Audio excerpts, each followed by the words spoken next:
Also on the front of the Courier, diggers to help in war is the headline. Australian troops will be deployed to the UK to train Ukrainian soldiers fighting Russia's illegal invasion, as the federal government confirms an extra 30 Bushmasters will be sent to support the war effort.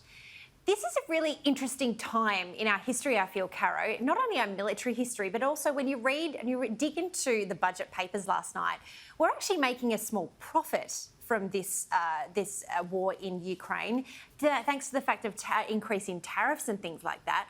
It's going to be really interesting to see when our soldiers do go over what the impact on them and of them has on those soldiers that are having to fight for their lives.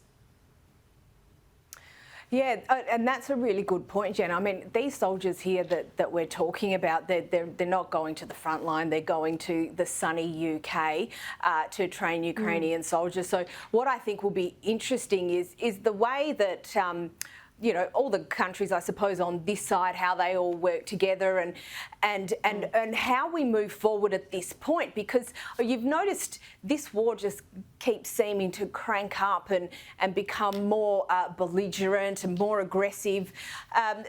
Look, I can deal with at this point, you know, our soldiers being in the UK, but I really query what happens after that point. Where do we get to? And is it like, what's the plan?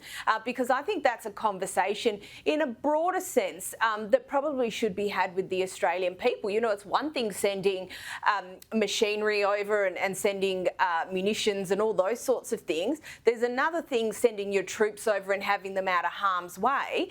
But at what point do we say, look, our involvement here is sufficient?